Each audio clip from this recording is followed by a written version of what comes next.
Hi, I'm Jenna Keller, and I'm a coach and a psychotherapist here in Denver, Colorado. And I'm here with Shoshana Stokes today.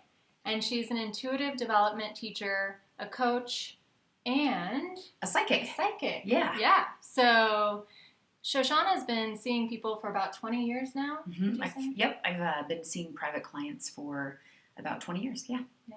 And she's an absolute rock star. And so I'm so Thanks. excited to have her here. She's going to tell you a little bit about how you can learn to develop your own intuition and really how to tap into that, maybe some obstacles or barriers that people commonly face when trying to connect to their intuition. Yeah. And then maybe just a simple exercise or practice that you generally recommend. Perfect. Yeah, I can do that. So thanks for having me. Yeah. This is super fun. So a little bit about me personally. I've been with my husband. We've been together for 10 years, but we'll be married as of June of this year, 5 years. Congrats. Thank you. And he's awesome. And he's a great support in the world of entrepreneurship. So anybody who watches this, you watching this, if you happen to own a business, obviously I use my intuition a lot in business. And I use it a lot in my relationship. Mm-hmm. I'm pretty thankful for it every day. When you're in a relationship with someone, it's nice to have access to your awareness of what's really going on because, as you know, in relationships, sometimes men and women don't speak the same language. Yes, I know. Awareness seems to cut through that. So I'd love to, so for anyone watching this, I have a test on my website. I'm just going to mention it first. Yeah, please do. So if you're watching this, push pause and go take the test and then come back because I think it might even give you a greater understanding of what we're going to talk about. But even if you don't, no big deal. Yeah. So I developed a test called the Intuitive Blueprint, and it was the answer to a question that I'd been asking for a number of years, which is how do you teach anyone, no matter what, no matter where they are, how to recognize their intuition? And there are lots of words for intuition. So some people say intuition, some people say awareness, some people say gut instinct. All of those words to me mean basically the same thing. It's, this sense of inner knowing that each of us have. And it works a little bit different for each of us. Mm-hmm. So this test on my website, simplespirit.com, look for Intuitive Blueprint Test. It takes about 5 minutes. It's about 36 questions. And it will just give you a sense of how you recognize your intuition now. So, and I'll put the link down below so you can find it easily. Yay! Yeah. Fun. And it's a fun test. And it's helpful to know, how your intuition works. Yeah. So one of the first things that I work with when I work with people and teaching them how to recognize their intuition, the very first thing that I recommend you do is pay attention to what you notice first. So when you meet someone for the very first time, or even if you're meeting a friend that you see all the time, what is it that you notice first? Are you more emotionally oriented? So you're going to notice how you feel, how they feel. Are you more mentally oriented? Are you going to jump right into how have you been? And, how did that job interview go? And right into kind of the conversation of thoughts and beliefs and, versus feelings. Or are you more physically oriented?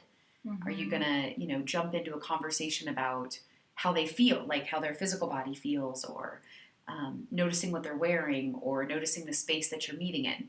So if you can start where you are oriented, that's a good place to notice what you automatically pick up.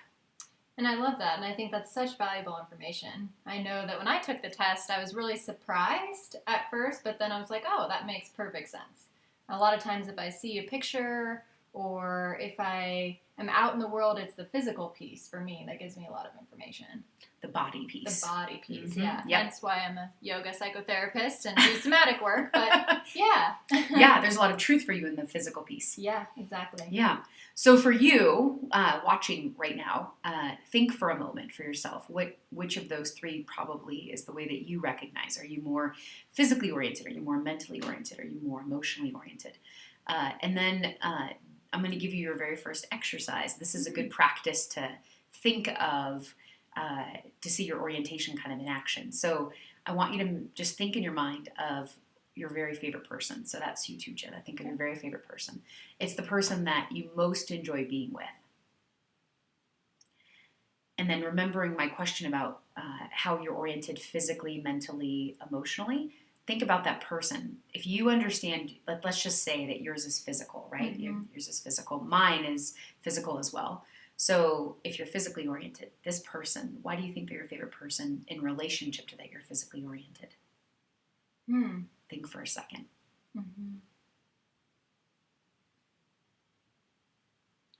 Well, I was thinking of my mom. Okay. And so it's a very physical connection that we have, obviously. She's my mother. Right. And, yeah, that's the first thing that comes to mind. Is she a hugger? Yeah, Yep. we always hug, yeah. Always hug. Do you guys sit close together when you're together? Oh, yeah. And we have the same physical mannerisms, too. Got it. We have that mirroring thing going on. Do you both enjoy being outdoors and, like, that kind of stuff, too? Yeah. And you do that? You do those kind of things together? Yeah. We go good. Hiking and on walks and all that. Yeah, there you go. Okay. So one of my favorite people to be with is my husband. And he's also, he's a heart intuitive. But when I'm with him, he has a way of, in my experience, he just is kind of a grounding, sort of comforting person to be around. Like, I don't have anything to manage about him. He feels pretty comfortable in his own skin. Right. And so now I want you to think of the person that you find most challenging. I know whenever I ask this question, people are like, just choose one. Yes, just choose one. For this particular conversation, choose one challenging person. And for those of you watching, I mean, for you, you may find that you have someone who fits in both. Someone who's both, like, really, really enjoy them and you find them challenging. That's totally common, totally normal. But for this instance, just think of one person that's really challenging. Okay, got it. Okay, good. Now, how do you think related to how challenging they are? How is that related to your orientation being a physical orientation?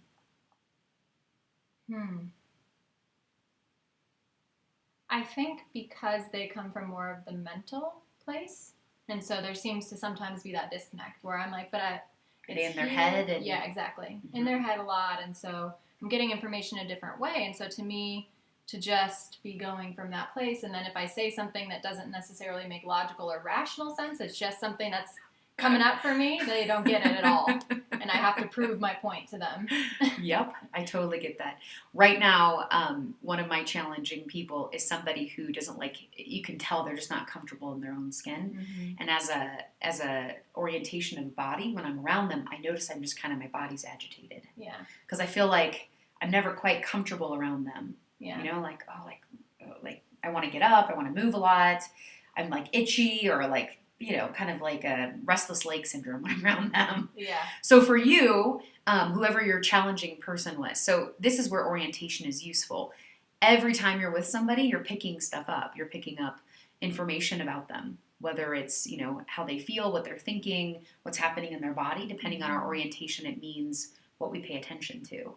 So the people you really enjoy and the people you find most challenging, where that's useful in intuitive development, is when you meet someone for the very first time, you want to pay attention. Did you feel really, you know, if you're an emotional intuitive, did you feel like you could connect to them emotionally? Emotional intuitives really enjoy that deep kind of like emotional, juicy kind of conversation, and you're looking for a particular kind of emotion. So my husband's a heart intuitive. He's always looking for people to be happy. So if they're not happy, his job every time he meets you is to lighten you up. Yeah. So if you're a pretty serious person, you might find him completely irritating, or you might really enjoy him. It just depends. Yeah. You know, one of my other really good friends, Martha, she's a mind intuitive. She's more logical. So if you're with her, she's going to ask you a million questions about what you enjoy, because her favorite way to connect is to understand you. Does that make sense? Yeah. And then I'm a body intuitive, and I have my sister's also body. And so when we're together, we talk about like physical things like exercise and, you know, like, ooh, the hike we went on, or the run we did, or food stuff or health stuff, like, is all of that stuff's related to our bodies. Right. So what you want to do when you meet somebody new is just notice. What is it that you notice about them first? That can give you an indication about your orientation, and then it can tell you what you're picking up. Yeah, so say more about that piece. Yeah. So the test, and just in general, what I notice about intuition is there's two parts. So the part one is what we just talked about, which is your orientation. So it's you're automatically on a particular wavelength, right? You're automatically picking up stuff about mind, you're mentally oriented, you're emotionally oriented, or you're physically oriented. And then what follows right after that is your body starts to translate. So your body has a particular translation. So for some people, how they translate is you go from, let's just say me, right? So I go from being physically oriented, noticing something, Right. and how I want to connect with people, because your orientation is all about how you want to connect. And then right after that, my body starts to translate stuff. So I'm a feeler. Mm-hmm. I see things. So when I'm with somebody, for example, for the very first time, I'll be drawn to something about them. Mm. So I'll notice, for example, a necklace they're wearing, or I'll notice something about their shoes, or I'll notice the way that they're holding their body, or that they have kind of a nervous habit where they keep moving their hair, and something about that will grab my attention. And then all of a sudden, my internal translation starts to give me information about what's going on. So I'll give you an example. So I was at a restaurant with my husband, and we had a waiter, and the waiter came to our table, and automatically I felt kind of like uncomfortable, like in the booth. And in the moment, you're just like at a restaurant ordering, you're not thinking about it. And my husband was like, the person, took our drink order and then walked off, and my husband was like, that person seems really sad. And I was like, not noticing their sadness at all, because that's not my orientation. Yeah. I just noticed that they just seemed kind of hurried and rushed and uncomfortable. Yeah. Right? So we talked about it for a couple of minutes. And so when they walked back, my husband was like, what he does. You're doing a great job making jokes. Yeah. I really love your crazy earring. That t-shirt's really awesome. Like that's what a heart intuitive would do. They just automatically start to connect and care for people. Care for people. Yeah. Yeah, that's what heart intuitives do.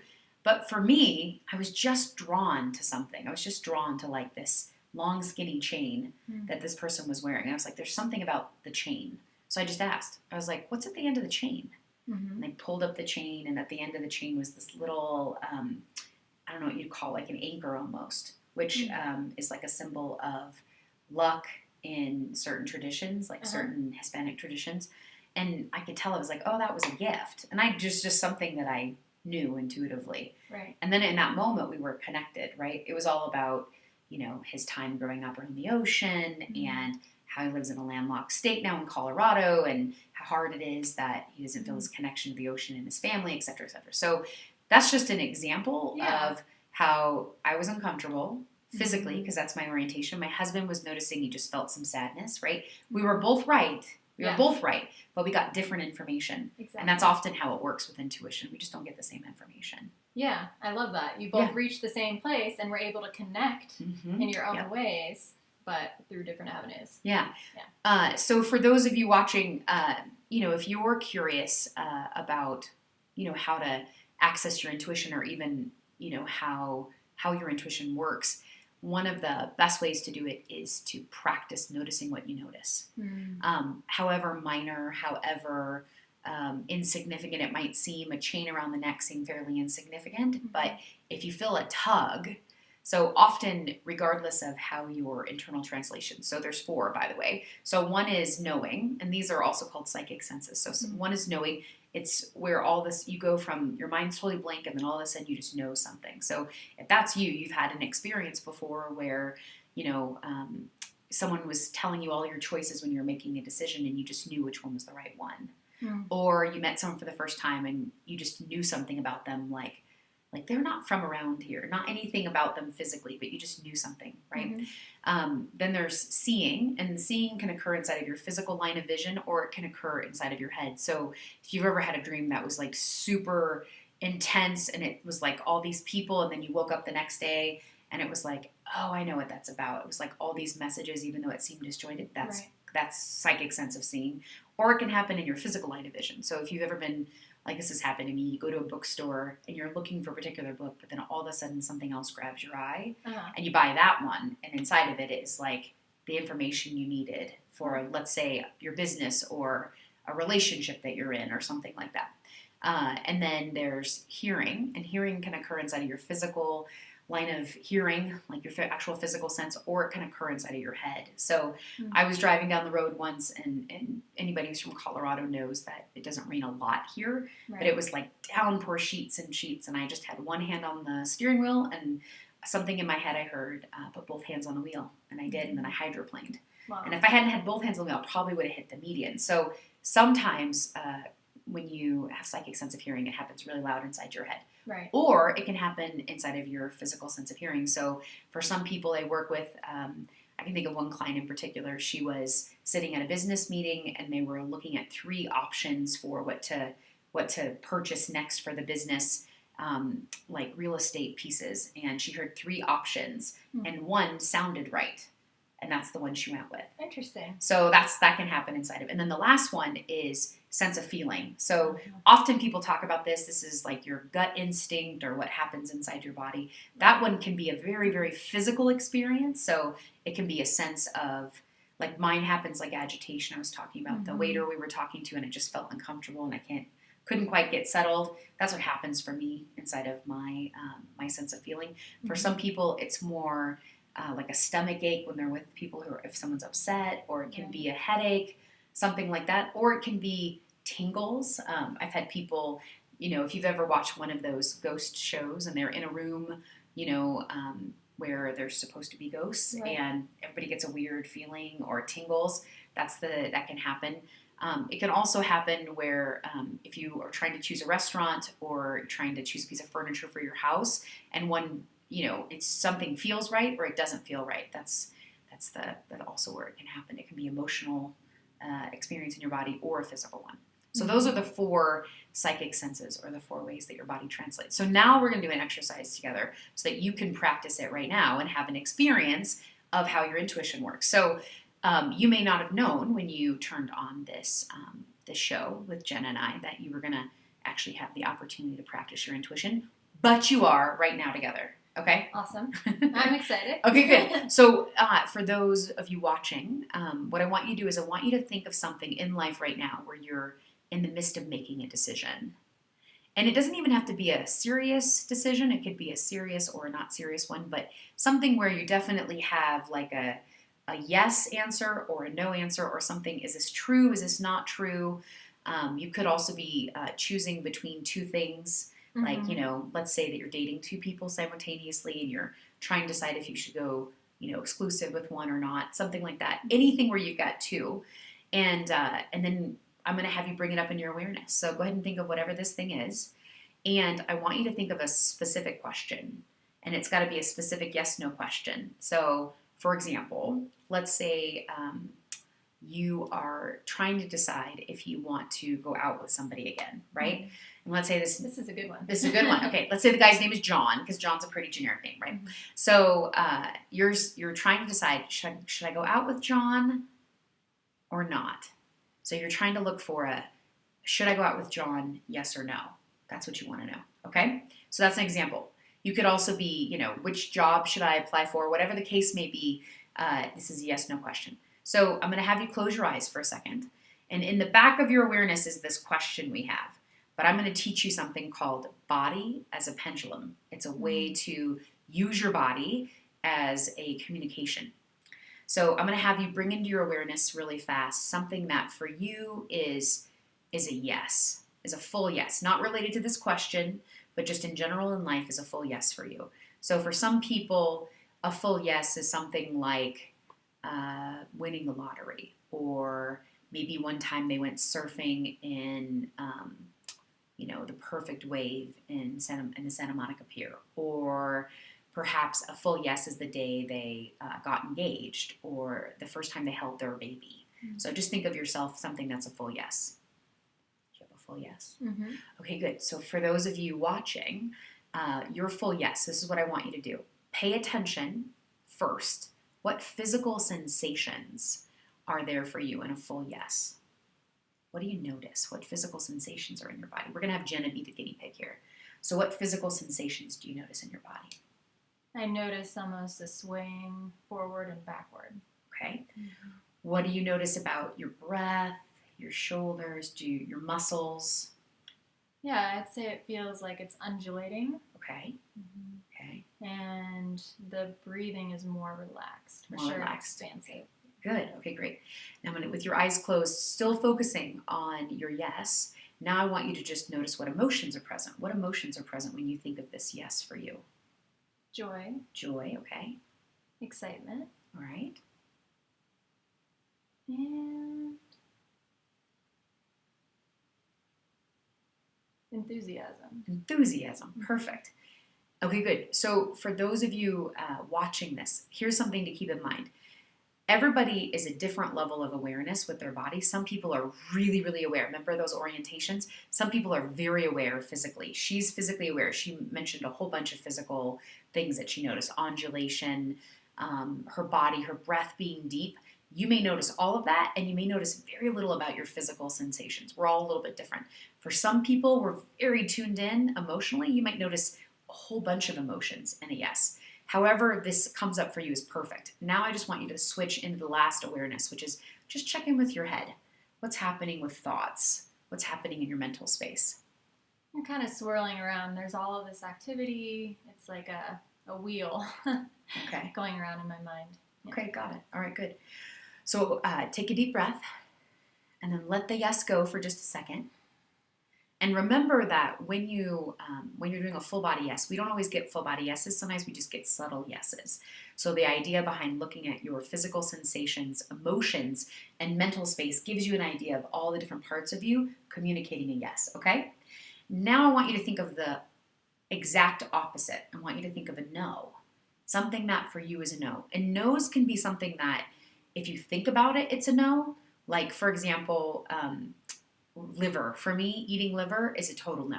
Like, I think about it, everything in me is like, It can also be something like anytime you turn on the news and there's unrest somewhere in the world and you're watching bombs going off and that's really upsetting, that might be a no for you. It could be something that happened to you, someone you loved who passed away, or getting fired from a job, or a fight with your loved one. All those things can be no's as well.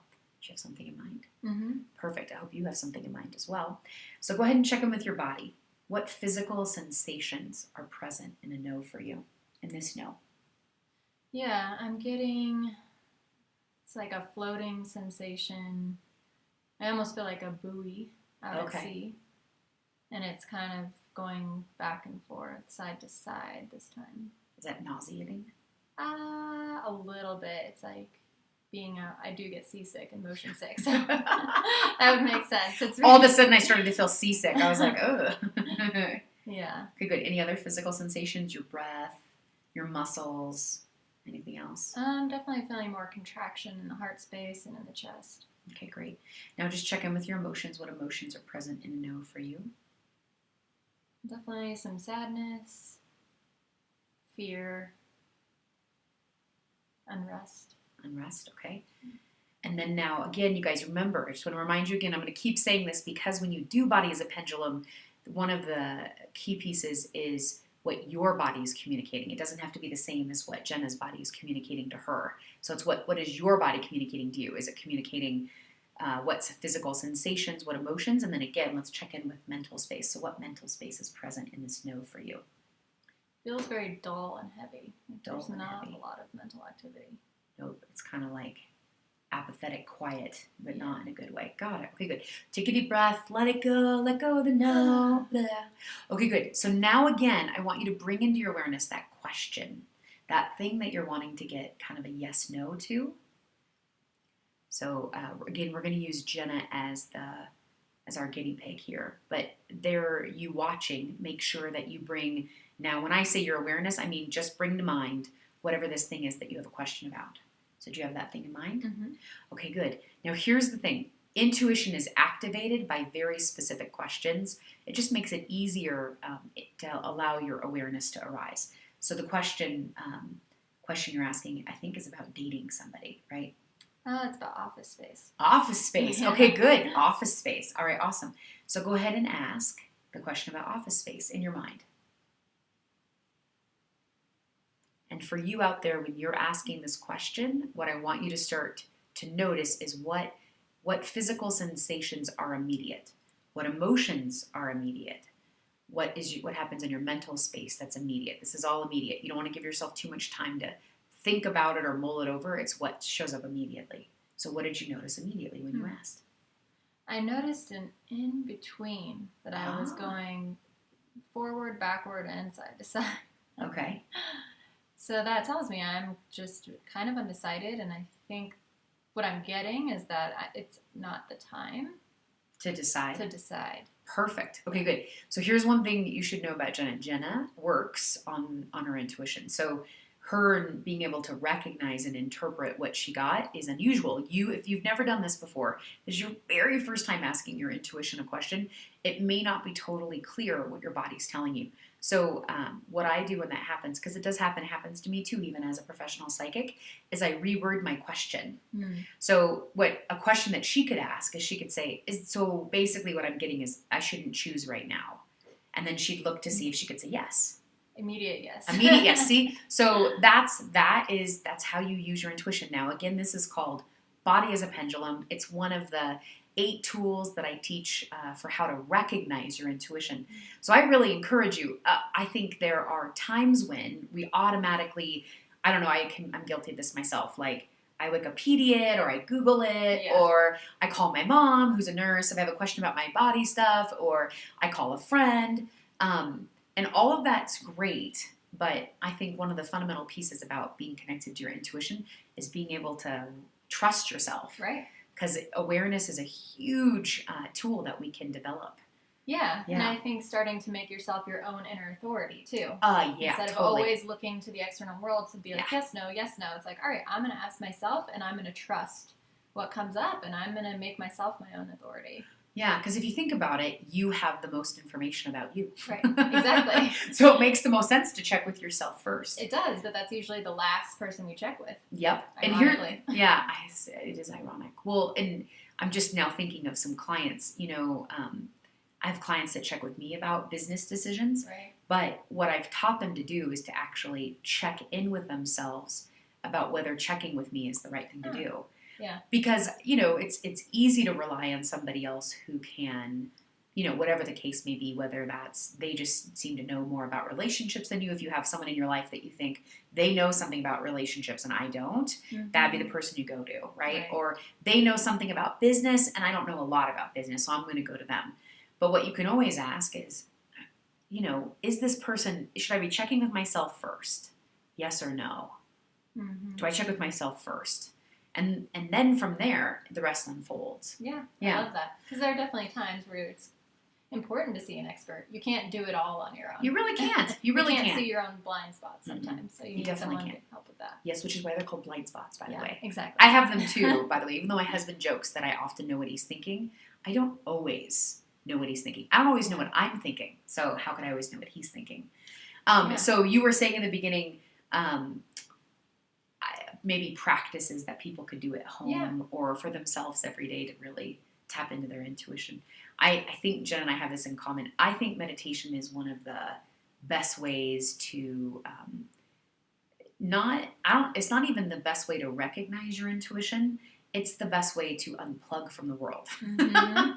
To make space for intuition to come in. Right, because the world can be an intense place. Yeah. And the more you pay attention to your awareness, the greater your awareness expands, the more you may notice how really intense it is for you. Right.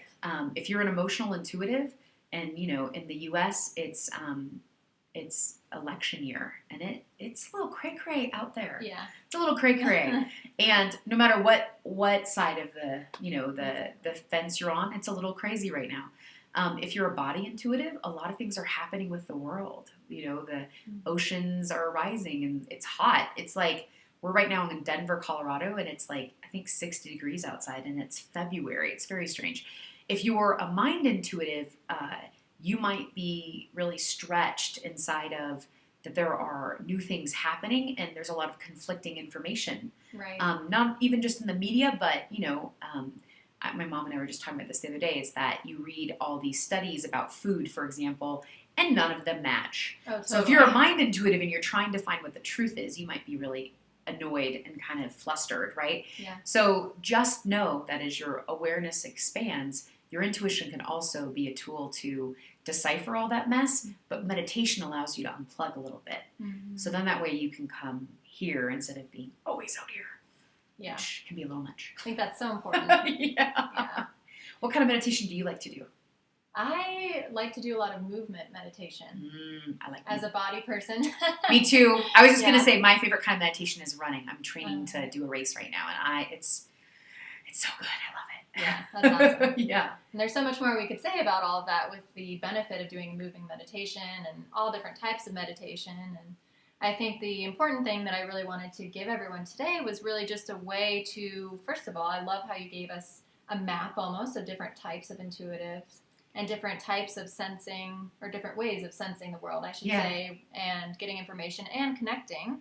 And then I also love the piece about the body as a pendulum. That's one of my favorite exercises that you taught me a while ago, and I use it all the time because the more you practice it, I found the quicker you get the information. Yes. So That's true. So by the way, if you did this for the very first time and you're like, what are they talking about? It didn't work. Yeah. It's a bit like the first time you pick up a violin. Have you ever heard a new violinist play? Ooh, it's terrible sound, right? This isn't any different. This is a muscle. You have to practice the muscle. The first time you pick up a dumbbell, you're not going to pick up the 30-pound dumbbell. You'll injure yourself. This is just building a muscle. So, watch this a whole bunch of times and, go to the piece, whatever time that is, that we actually go over the body as a pendulum, and keep practicing. Mostly in life, we don't get full body yeses. We don't get full body no's. Often what we get is like, ooh, just a little bit of a yes, or the hesitation, or whatever you identify as a no for you. I just recently was with a new client, and this happens sometimes for people. They're with their partner, and things all of a sudden feel different, or that they've changed, and they don't know what it is. And her and I were talking about, what was the communication her body was giving her. She was having this experience that every time she went to embrace her partner, she felt like this, just a very subtle feeling of like, almost like, ooh, like kind of a repelling. And she didn't know what it was. And she was able to identify, some stuff that was a no in their relationship, and it was having her feel that feeling of hesitation to get closer to him. And so that it was just so subtle, right? Because sometimes our intuition is so subtle, but it was helpful because it was something maybe that she wouldn't have noticed until it got kind of messy, where she was like, we just have to break up because clearly we're not meant to be together. I'm not happy with you. What she was able to see was like, it was just a very subtle communication of something was off. And it was something pretty simple. It was like, I can't remember. I think it was like something in relationship to dishes in the sink or something like that. But it was enough for her that it was like a communication of a no. Right. Yeah. And I think from what I've learned from you too, again and again and again, is trusting your intuition. And now that I'm getting better with that, it's always like, oh yeah, there's that lesson again of like, it's always pretty right on. And it doesn't have to be a big thing. It can be a very subtle nuance that's telling me exactly what I need to know. And so I think the more you practice getting in tune with your intuition and learn to trust it, the more you'll be like, oh yeah, I can have all these examples of times when my intuition was telling me something, I didn't follow it right away, but it turned out to be exactly what I needed. So awesome. Yeah. Well, thank you. Yeah, thank you for the so conversation. much. So for those of you watching, if you take the test right now, for the next little bit, I'm offering I'm gifting a conversation called a Psychic Gifts Conversation. It's a one-on-one conversation with me about the results of your test. You take the test, and at the end, there's a link to jump on my booking calendar. I don't have a limitation for how many people I'm willing to talk to. I love talking with people about their intuition. I definitely think this is key to, not to sound super woo-woo, but I definitely think that intuition and the embracing of our consciousness and our awareness is the next evolution for mankind. So I like to talk to as many people as possible about it. If you take the test, it takes 5 minutes, and then we can have a conversation and go over a different tool. You learn body as a pendulum, and we can talk about a different tool. That is awesome. And I would highly, highly recommend that you go over it with Shoshana, because she can give you so much more than you'd be able to learn just by reading about it or something. So definitely do that. And thank you so much for offering that. That's wonderful. And we'll hope to see you again soon. All right, awesome. All right, thank you very much for and watching. Thank you all for watching. Yeah, take care.